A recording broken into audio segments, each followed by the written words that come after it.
Good morning, YouTube. Welcome back to the channel. If this is you guys' first time stopping in, thanks for joining. I've got a very exciting one to bring you guys today. A goal we've been riding towards the last few months, and that is the 1,000-mile service on my 2024 Harley Davidson Road Glide.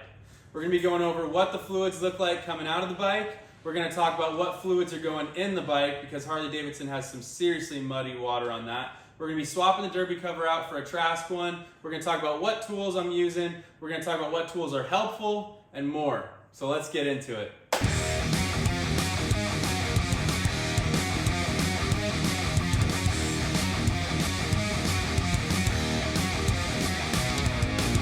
All right, getting into some of the things you guys are gonna need to do this 3-hole service on your M8. You're gonna need some sort of engine oil and filter, some sort of transmission oil, and some sort of primary oil. I say some sort because Harley Davidson is extremely confusing about what fluids actually belong in your bike. So we're gonna get into that while we're doing the service. Okay, you're gonna need a 5/8 socket, a T27 Torx bit, some sort of an extension, some sort of a ratchet. You're gonna need an inch-pound torque wrench, a foot-pound torque wrench, some sort of a drain pan, and then we have a few optional things here. You don't usually need to change your derby cover gasket or O-rings when you do your drain plugs, but I mean, why not? It's a couple bucks. We're gonna be swapping out the derby cover with this Trask clear one because it is just too dang cool. And then you can get these from Harley Davidson, or for a lot cheaper, you can hop on Amazon. It's a little kit here. It comes with extra O-rings, so then if you don't wanna get the new derby cover gasket, you can just have a bunch of these O-rings. And it comes with a filter wrench, a primary fill funnel, and a nice drain funnel that goes underneath your oil filter so that you don't spill oil all over your engine. So let's get into it. All right, you guys, just got back from a quick little rip to town. Got the transmission and engine oil warm, and we're ready to go ahead and drain them. Normally you would just drain all three, open them all up, let them drain into the pan, but I'm gonna do them each one at a time so that we can take a look at what type of metal shavings we have and kind of the oil quality after 1,000 miles with a brand new engine break-in like this. So let's get into, I think we'll start with the engine oil. So let's get into it. All right, so we've got the bike stood up here. We've got our 5/8 ratchet and a clean drain pan. We'll go ahead and slide it down under there. Grab our 5/8, and we'll start with the engine oil. That plug is right here. It is a 5/8.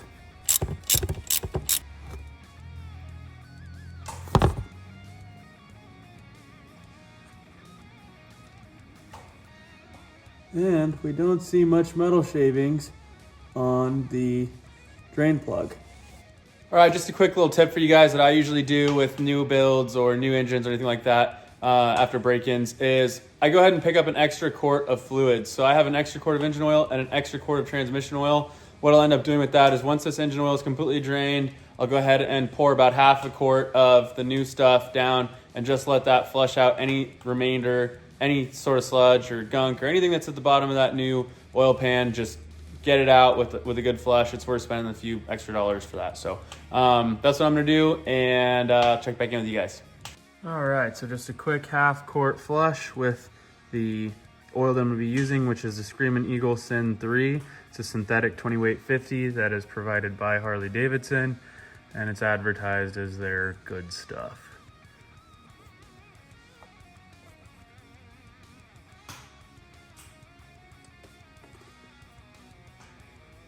So we're just gonna let that drain right on in and pour right on out.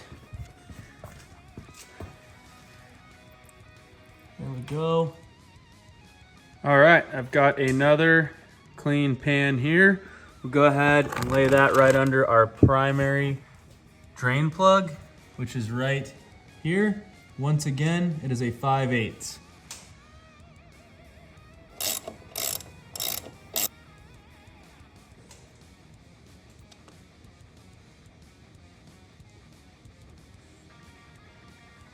Ooh. Now our primary is a different story. We're seeing some metal shavings right off the bat coming out. And then look at that drain plug. To be expected. What you don't want to see are really long metal shavings coming off of the magnet there. All right, so we've got a clean drain pan here, and we're gonna be working on the transmission drain plug now. Once again, it is a 5/8.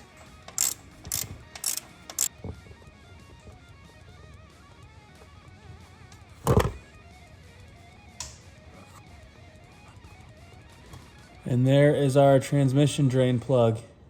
It also looks fantastic. We're seeing little to no metal shavings on the magnet on the transmission. And the transmission oil itself has a little bit of glitter to it again, but nothing crazy. To open up the transmission fill plug to vent out the drain better and to fill it, it's a 3/8 Allen. Get it started. Pop it right on out. Got a dipstick to it, and we'll set that off to the side. Once again, I have an extra quart of heavy synthetic gear oil, which I will be using in my transmission and my primary. So I'll go ahead and put some in the transmission and let that kind of flush it out as well. All right, so while these fluids drain, I figured now is a good time to kind of discuss some gripes that I have about this whole situation.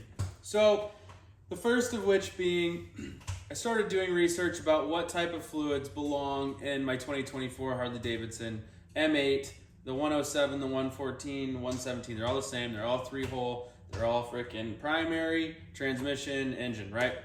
Engine was easy to come across. 20 weight 50, whether it was a mineral oil or if it was a synthetic. Where we got into some really muddy waters was the primary and the transmission. Some people were saying that you should use the same oil in the primary as the transmission in case, for some reason, you have a leak from your transmission to your primary or vice versa.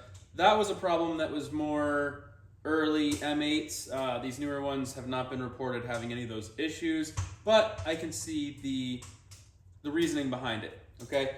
I figured the best way to go about it was to talk to the Harley Davidson dealership themselves, because they would probably have some good information for me. There's a lot of confusion because if you go online, people say that you can run Syn 3 synthetic 20 weight 50 in all 3 holes of your bike. I go to Harley Davidson, they tell me, yep, you can run Syn 3 a 20 weight 50 in your engine, transmission, and your primary.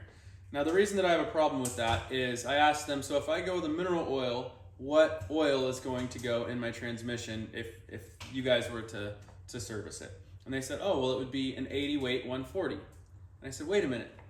How can a transmission accept a 20 weight 50 or an 80 weight 140? That's a massive swing between one oil type and another, whether it's a mineral oil or a synthetic or not. That's just way thicker, you know, that 80 140. It just doesn't make sense to me. So then I asked him, I said, so if I get a synthetic, an 80 weight 140, what's the difference between that and using a 20 weight 50 synthetic? And they said, well, the transmission will be quieter, it'll clunk less, it'll be easier to find neutral. I said, what does Harley Davidson recommend? What is best for this transmission? Because that is a massive, massive swing. And for someone that's gonna put 50,000 plus miles on this bike, I wanna know that I'm treating it the best as I can with the best products that I can. And unfortunately, I never really got an answer, and that's no bash on the local Harley Davidson dealership that I went to, because to be quite honest, you go online and there's all sorts of muddy waters with it as well. In my manual itself, it says all sorts of different things depending on what you use. And so I thought I would bring it up with you guys while we're doing this service.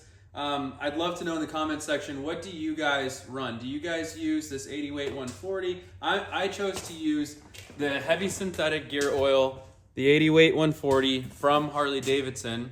I know that you can get, aftermarket oils. Some people use Redline, Severe Gear, whatever they use. Some people probably use the Syn 3 in all 3 holes. So let me know down in the comments, what are you guys running? I'd love to hear what you guys ran.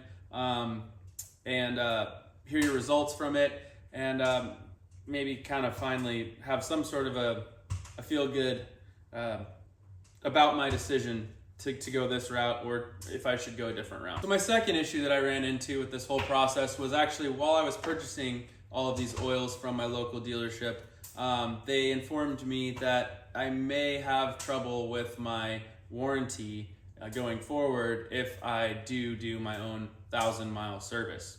And I said, well, I don't understand. I thought I was able to do my own service as long as I keep a receipt. And they kind of alluded to the fact that, well, at the 1,000-mile service, we really recommend that we do it in case there's a problem.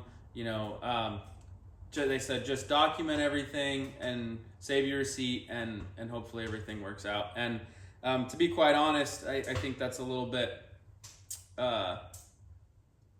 We're getting into a new era where a lot of companies don't expect you to do any of your own work, and that's not me. That's not going to be me. I'm going to be doing my own work. I'm going to be putting whatever parts I want on this bike, and I will cross the bridge of warranty work if necessary when I come to it. So that's kind of how I'm handling this. I'm going to put the products that I want on my bike, and I'm going to do a good job as I do this stuff. I'm going to document it on video with you guys, and I'm going to keep my receipts, and if I ever have any issues, I'll obviously let you guys know what Harley Davidson says about my warranty. So let's get back to it. We're gonna go ahead and pop this derby cover off. As I said, it is a T27.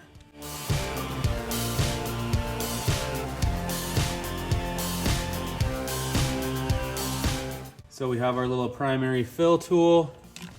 Just pop her in there, and I will use a little bit of that same oil once again we use on the transmission to go ahead and flush out the primary a little bit.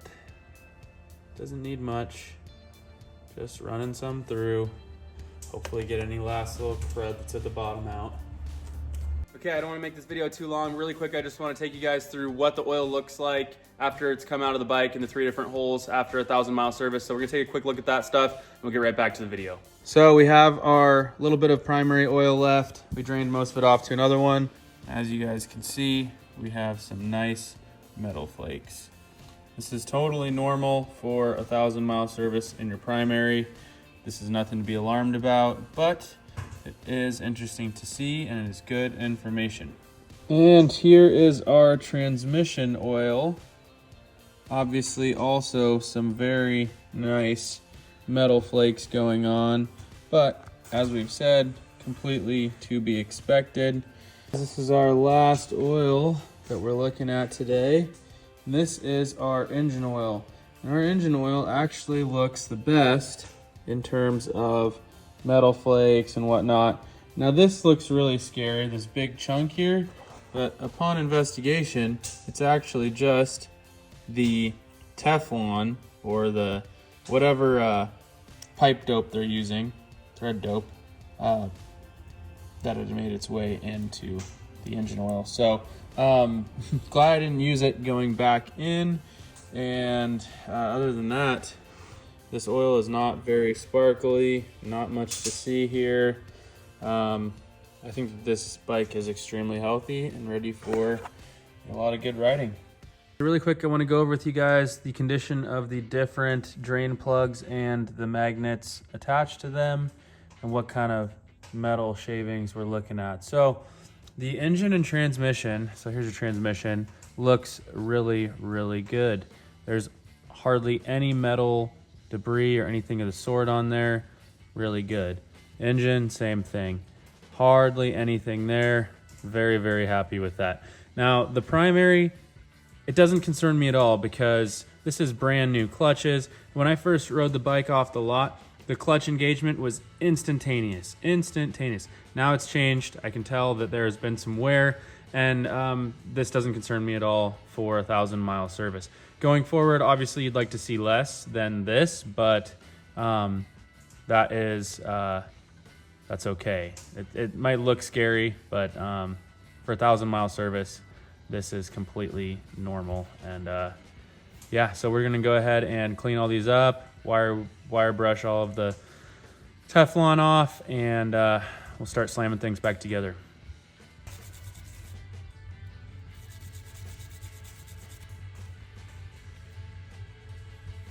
All right. Nice fresh drain plug. All of the Teflon is out of the threads. New O-ring, ready to go back in. So we've got 2 O-rings, our clear acrylic cover, and then we've got our hardware. The longer hardware will be for this billet piece, and then once the acrylic piece goes in with the O-ring, then that cover will go on and the shorter bolts will hold that cover on. So we'll start with putting the O-ring in the back here. They're both the same size O-ring, so you will not get them confused. Go ahead and get a nice seat in there.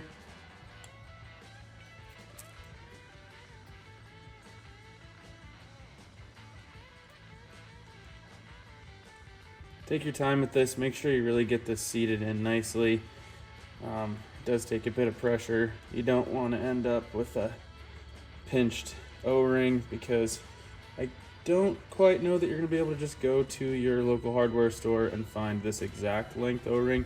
You could always, use an O-ring kit and make one yourself, but let's just not pinch this one, huh?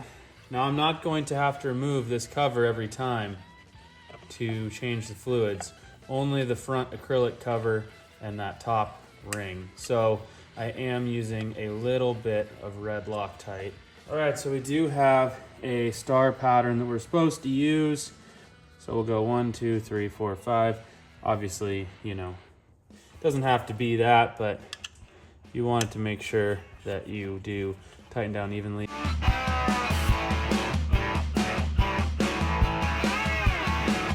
All right, so all 3 of our drain plugs are going to be 20 foot-pounds on our torque wrench here. So there is 20. Go ahead and tighten it up. Got our 5/8 here.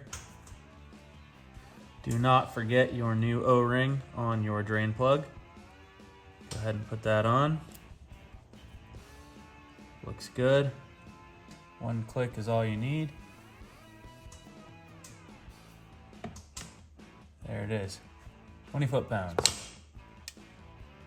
All right, now we'll go ahead and put the funnel in to the primary here. And the manual states 30 ounces or to the bottom of the pressure plate. So we'll do 28, we've got the bike upright, and then we'll look at the pressure plate and see where we're looking.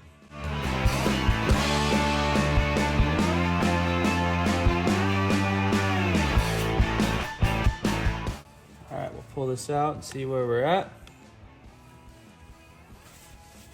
We are looking just right with 30 ounces.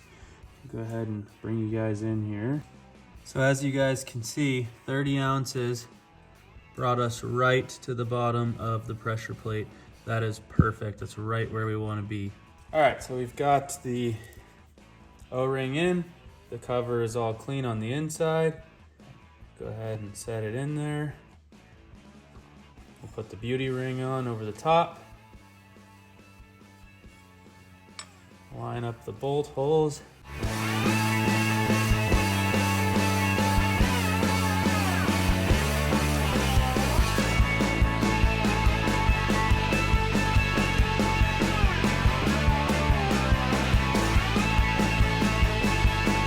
Oh man, you guys, that looks awesome. Now, the next oil change, we're probably gonna have to go ahead and upgrade that clutch spring setup. Something with a nice cool anodized color in there to really make that window pop, but very cool. And once the bike's running, we'll see the fluid spinning around in there, so that should be pretty dang neat. All right, there's our transmission drain plug going right back in. There it is. Transmission drain bolt is torqued to 20 foot-pounds. The manual calls for 28 ounces of whatever oil you decide to use. So we have 28 ounces here going into the transmission. This is supposed to be done and checked on the Jiffy stand. So we're gonna put the 28 in there, check on the Jiffy stand with the dipstick, make sure it's right, and we'll keep going.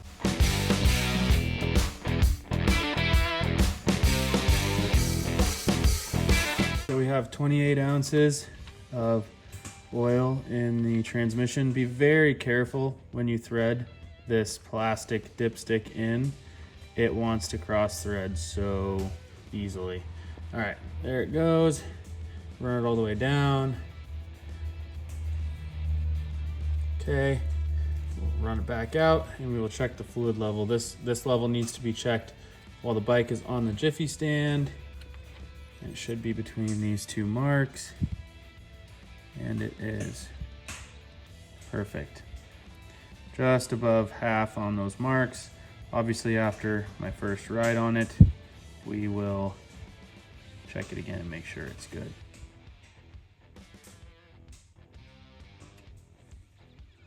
All right, we've got our little oil catch set up here, right under the oil filter.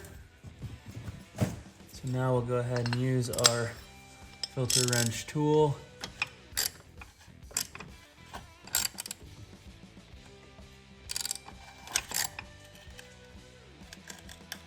Same filter going in.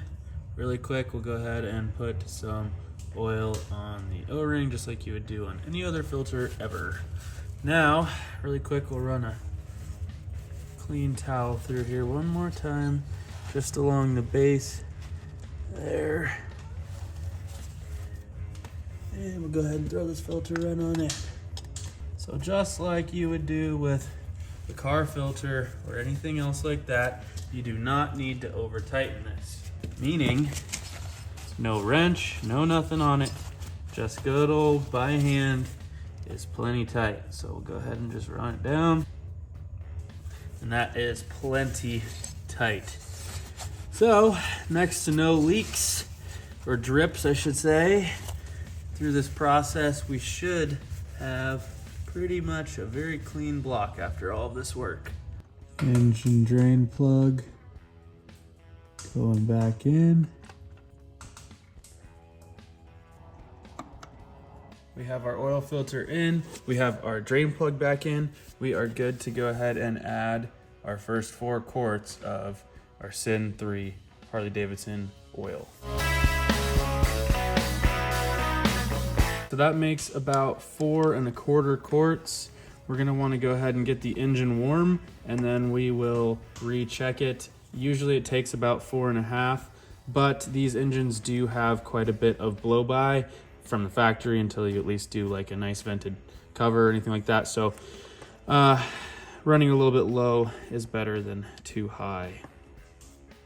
All right, if you guys made it this far, thank you so much for watching. I appreciate all of you. That wraps up this 1,000-mile service video. Keep in mind, this really wasn't an in-depth 1,000-mile service as much as it was just a 3-hole service at 1,000 miles, but really this is what's important to me, the health of my transmission, engine, primary, what that oil looked like coming out, you know, kind of going over all the different fluid choices that we have. I really wanted to touch base on specifically that stuff with you. If you guys take your bike to Harley Davidson to have a 1,000-mile service done, they're going to touch on a lot more things, which you guys could do yourself, watch a few YouTube videos as well. But they'd be going over tire depth, tire pressure, clutch adjustment, brake fluid health in terms of if there's moisture in it. So if you have had the bike for, let's say, 2 years and you have not hit that 1,000 miles yet, or you're just now getting there, it may be worth getting those few extra things checked. But if you're in tune with your bike, this is really stuff that you guys can do yourself, save some money, and be you know, have a better knowing of your bike. So with that being said, thank you guys so much for watching. Please comment down below any questions that you have. I'd love to help you guys out or help each other out. And if you're wondering what's going on with me standing in front of my bike like this, I'm hiding a few upgrades from you guys. I've got 2 more videos already filmed, ready to come out for you guys once I edit them. We've got some performance upgrades and some visual upgrades on the new bike, and I cannot wait to show you guys, but you gotta subscribe for that. So please do so, and see you guys in the next one.